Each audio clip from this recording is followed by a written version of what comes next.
Hello and welcome to the Daily Meal for Saturday, the 23rd of April, 2022. Today was match day, and it was a bit of a roller coaster. And although we're not out of the playoffs, it's not looking good, and we'll get into that straight away. So this was the result, 2-2. If you don't already know. Yeah, we had a late penalty, which Afobe scored. We conceded the first goal straight after half time, which is something does happen a fair few a bit with us. And we ended up coming away from Birmingham 2-2 draw.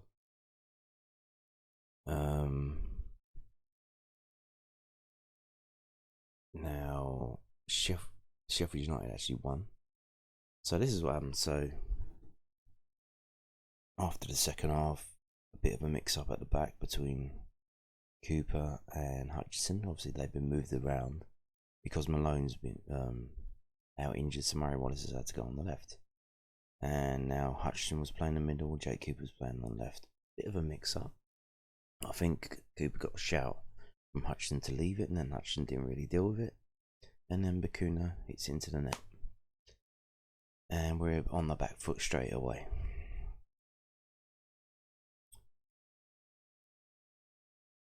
So, despair. We're losing. Okay, that's not good. We're losing the game that we need to win. So then you go, okay, let's look at the other games and see what's going on there.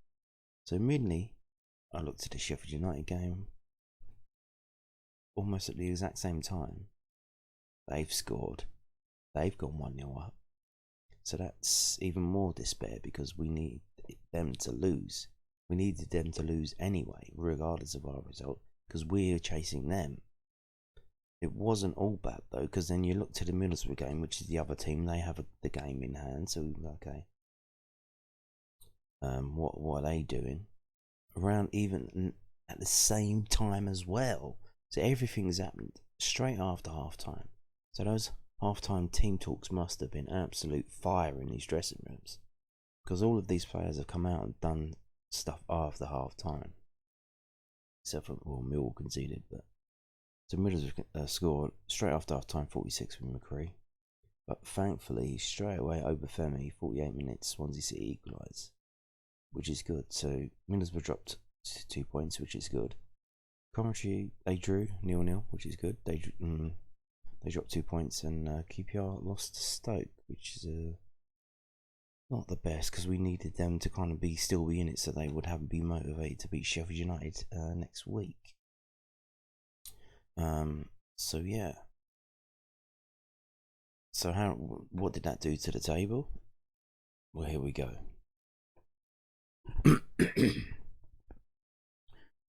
So here we still have Sheffield United in 6th. We now have 2 games left. The most amount of points we can get is 6. So that add that to the 66 we have. That's 72. So the most amount of points we can get is 72. So now we need Sheffield United to drop a lot of points, because we need them to lose and draw probably in their last 2 games. Plus, don't forget, we've got Middlesbrough have a game in hand. Blackburn Rovers play today against Preston. Now that's a bit of a local derby, and they're in horrible form, but we've let the door open for them to sneak in. If they win today, we'll drop down a place. But so the most amount of points we can get is 72. But Sheffield United win one more game, they get up to 72 points. So if they win one and lose one, we win both of us, we'll be even on 72 points. But here's the thing, we'll still miss out on goal difference, because Sheffield United have a goal difference of 12 and we have a goal difference of 6. And if it would be absolutely probably poetic justice if we got enough points to get in the playoffs. We got the required amount of points to get into the playoffs. But we missed out on goal difference because of the style that Gary Rowett plays, where you defend for 45 minutes, then you'll come out second half, do a little bit of attacking, and then if you're not winning, maybe we'll make some substitutions on the 62 substitutions on the 60-minute mark, and then maybe try a little bit harder to win. But yeah, that's the state of play as it is. There's your table. We now need Sheffield United to drop. So they've got 6 points left. If they get 3 more, if they get 3 out of 6 points, we are effed. So we need them to drop 4 points. They can get 2 points. If they get 2 draws, that's good for us because they'll be on 71. Literally, we need them not to win another game, and we still need a decent result from against Middlesbrough and Blackburn Rovers, and that's how it stands now. We literally, it's snookers. If you follow snooker, we can't win just by putting the balls. We need snookers to win the game. So let's see what's happening now this week, because things may be a lot clearer by the time next Saturday comes, because as I said, it's on Monday. It's not today, it's on Monday. Blackburn Rovers are away at Preston North End. We then have Middlesbrough versus Cardiff on Wednesday. Now Cardiff, they're not very good. They didn't get battered by Sheffield United today. They only lost 1-0, but if they could get a draw out of that would be peachy. And then on Friday night, this is the one, QPR versus Sheffield United. We need Sheffield United not to win this game and their next game. So, around about 9:30 on Friday night, we'll know if our season's done or dusted. Because if Sheffield United win, we're fucked. So there you go. And I'm sure we'll all be QPR supporters that night. Anyway, let's get into the actual match report from our game that we drew 2-2. So there we go. Playing in white. Birmingham City 2, Millwall 2. Ben Kavovi dramatically equalised with a 98th minute penalty against Birmingham City at St Andrews, but Millwall's playoff chances still took a hit as Sheffield United defeated Cardiff City 1-0 on Saturday. The Lions are 3 points behind the Blades with 2 games left. Millwall knew they couldn't slip up, but fell behind to Juninho Bacuna's goal 2 minutes into the second half. The Lions equalised through Oliver Burke, but Lyle Taylor scored from the penalty spot 9 minutes from time. And just when it appeared a lost cause for the visitors, Afobe kept his nerve from 12 yards with virtually the last kick of the game to score his 12th goal of the season and to earn the Lions a point. Millwall boss Gary Rowett made 3 changes from the side that started in the 2-1 win against Hull City in the Den on Monday. As skipper Sean Hutchinson returned for the injured Scott Malone, with Jake Cooper moving to the left side of the back three and Murray Wallace pushing up to left wing back. Miko Keftenbeld replaced Billy Mitchell, ending a run of 31 consecutive starts for the 21-year-old midfielder. And Burke started in place of Tyler Berry for the front three. Now, what was that about? Now, obviously, Miko Keftenbeld used to play for Birmingham. Was that a favour for him? Now, was it justified? We will see. Blues went close in just the second minute when Gary Garner's free kick at the post. Yeah, they hit the post a couple of times. Before Bacuna fired over in the 9th minute, George Saville couldn't test Neil Etheridge with a free kick in the 13th minute, and Lee Bowyer's side threatened again when Bacuna delivered a corner, but George Friend headed wide. Mark Roberts prevented Tom Bradshaw from having an attempt on goal in the 31st minute as Blues stood firm after their 6-1 defeat at Blackpool on Monday. But their goal led to a charmed life 4 minutes later as Murray Wallace went close and Hutchinson's effort was cleared off the line. Bacuna was a clear danger to the visitors as he curled a shot wide and struck the woodwork with another attempt just before half-time. The warning signs were there for the Lions, but disaster struck 2 minutes into the second half when Bacuna finally beat Bartosz Białkowski. That concession was compounded when Sheffield United went ahead against Cardiff City in the exact same minute of the game to go 4 points clear of Millwall in the live table. Etheridge saved from Bradshaw in the 55th minute, before a minute later Białkowski kept up Taylor's shot from outside the box. Saville was off target from Bradshaw's crossing in desperate need of a goal. Rout sent on Mason Bennett for Hutchinson in the 63rd minute and switched to a back four at the back. 5 minutes later that move paid off as Bennett's cross was headed across the 6-yard box by Danny McNamara, and Burke got his second goal from Millwall. But as the Lions were pushing for the win they needed, it was Birmingham who went in front again when Taylor beat Białkowski from a penalty spot with 11 minutes left. Rout sent on Bury for Bradshaw in the 80th minute and Ryan Leonard for McNamara 3 minutes from time. Birmingham pushed for a third, but it was Millwall who levelled against the Phobie, but it's now an outside chance for the top 6. Middlesbrough and Blackburn, who are 2 and 3 points behind the Lions, have one game in hand. Millwall hosts Peterborough United at a Den next Saturday. And the team was Białkowski, McNamara, Ballard, Hutchinson, Cooper, Murray Wallace, Kieftenbeld, Saville, Berg, Phobie and Bradshaw. And Leonard came on for McNamara in the 87th minute. Bennett came on for Hutchinson in the 63rd minute. And Tyler Bury came on for Bradshaw in the 8th minute. Unused substitutes were Long, Ojo, Mitchell and Evans. So there you go. Billy Mitchell dropped. Was that justified? Obviously doing a favour for Kieftenbeld. I don't know. Mitchell didn't play well at Preston North End, but he played blindly against Hull City. Who knows? Let's move on now to comments from Gary Rowett. Post-match, Millwall manager Gary Rowett defiant after Benicavobi grabs dramatic late draw at Birmingham City. This is from news@den.co.uk.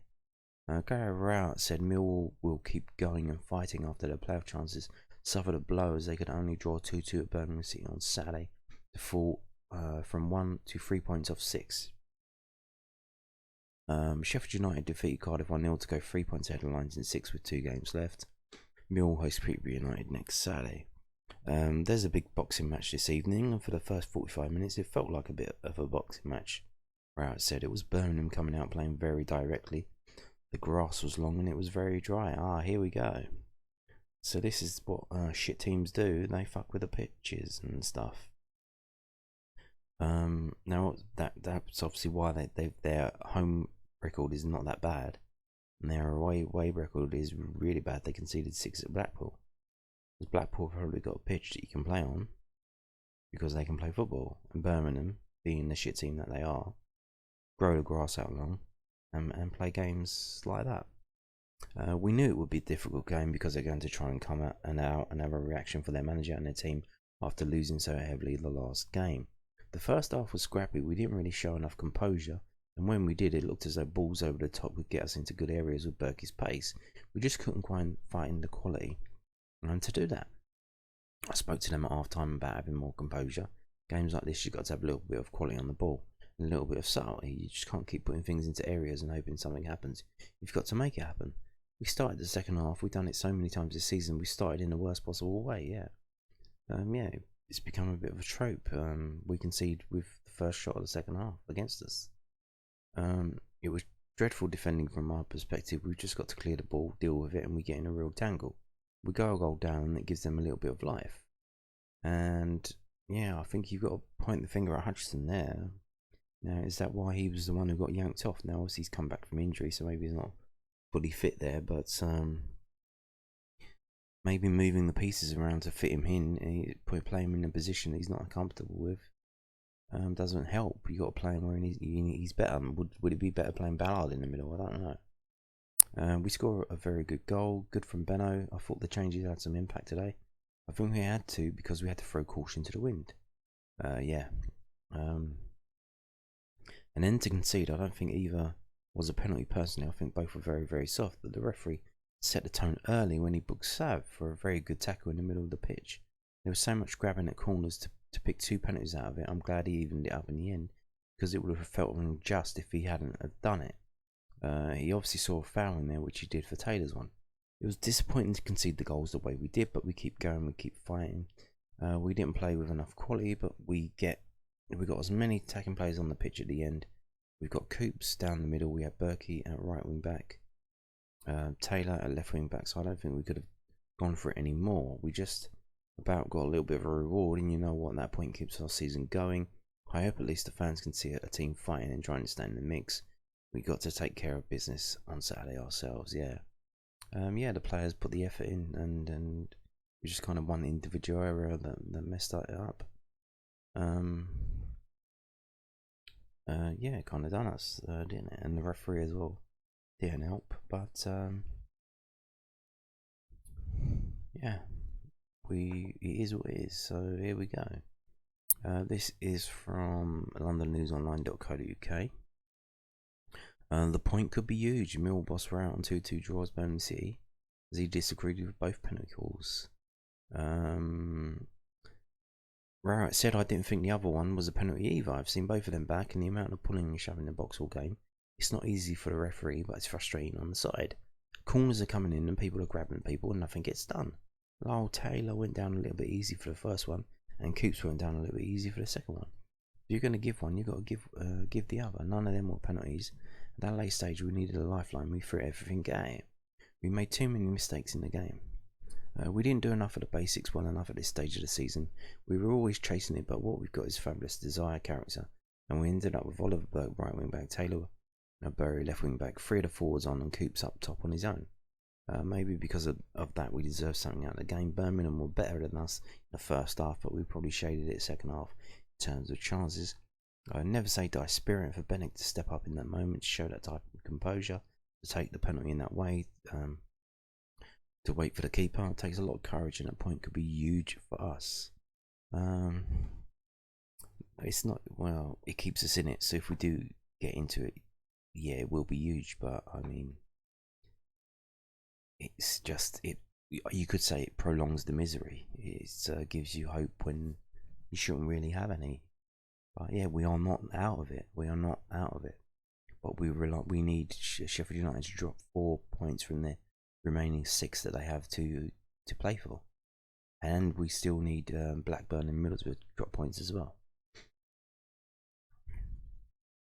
We are relying on the kindness of strangers, which is not a comfortable position to be in, because why do they need to be kind to you? This is also from London News Online. This is from the other side. This is from little Lee Bowyer. From londonnewsonline.co.uk.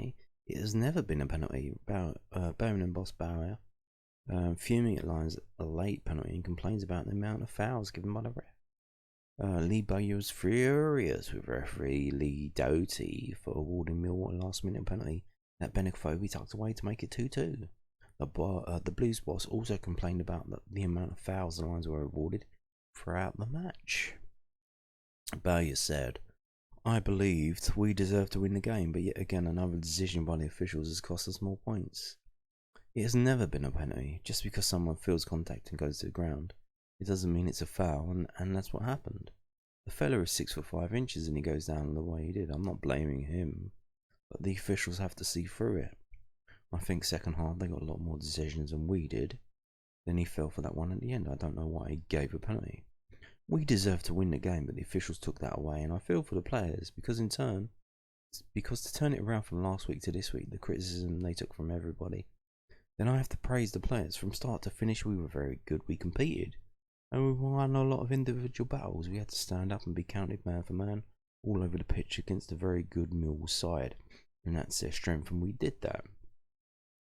We slightly edged it all over. We competed. We won more second balls. We were on the front foot. I think O'Neill Hernandez calls their right-sided centre-half a lot of problems from start to finish. We just edged it, if I'm honest. Last week I was criticising them because it wasn't good enough. This week I'll praise them. This is the person I am. I'll say it how it is. They were outstanding from start to finish, every single one of them. So there you go. Going around saying it's a boxing match, and then Lee Bowyer says there were a lot of individual battles that they won. Then he's complaining about the fouls that the ref give. Kind of contradicting yourself there.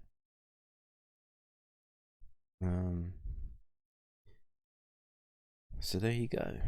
That's the notes from the other side,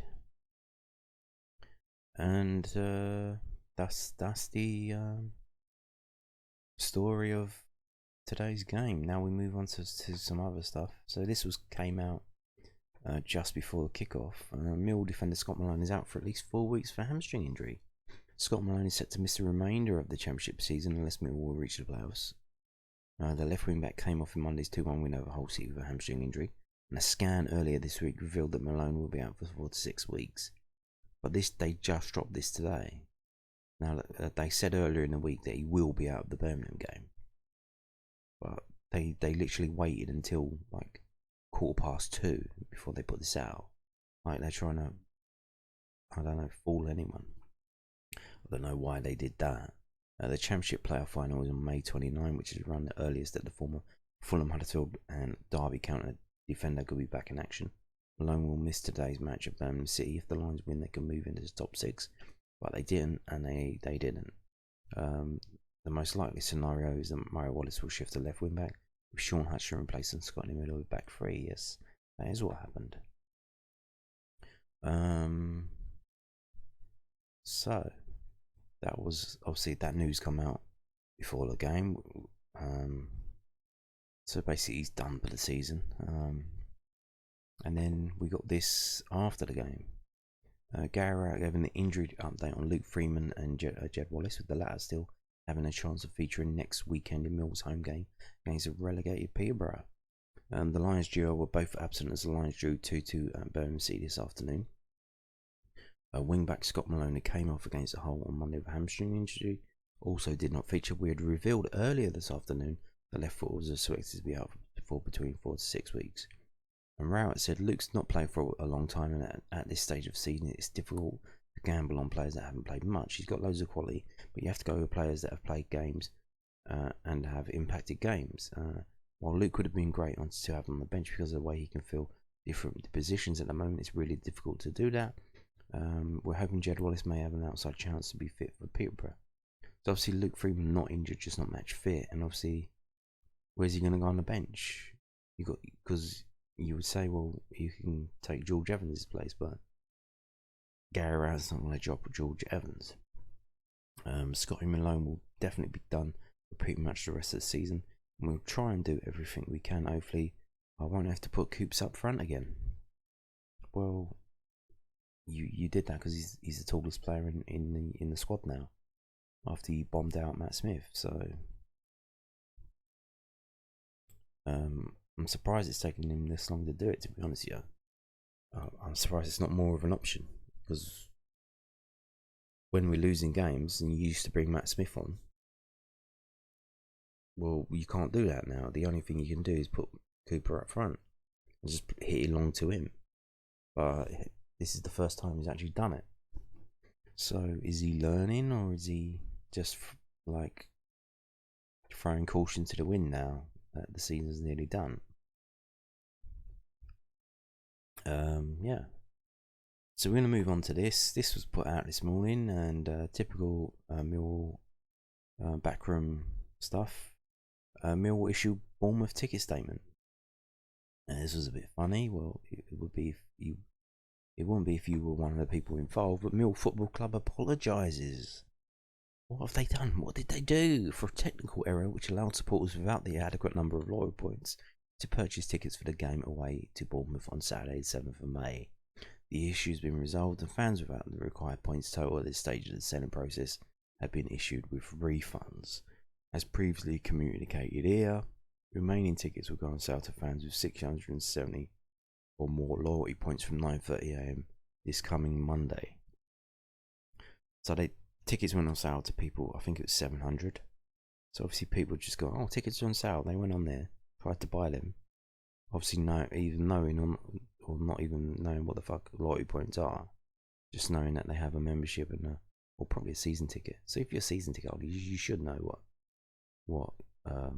I think season ticket holder. So if you're a season ticket holder, you should really know what loyalty points are. and they just chanced it, bought the ticket, thought, I got through, I tricked the system, I screwed them over, and no, the computer says no, because they saw that it was happening, and then they just cancelled all the tickets and gave you your money back. So now you've got to go back in line. So it's the digital equivalent of pushing in line, which is, I don't know, it's funny. I don't know, it's funny, but there were people complaining that, oh, they ended after they got their ticket, they bought a train ticket as well. You shouldn't have. You jumped in line. There's a queue here, mate. You pushed in line. But here's the thing: if we go into this game and we're knocked out of the playoffs, we can't make it, I can guarantee you that there will be spares galore going around. They will be giving them away, face value, and then the day before the game, less than face value. I'll take 20 quid for it. I'll take this for it. I'll take train tickets as well. You know how it goes. Yeah, but there you go.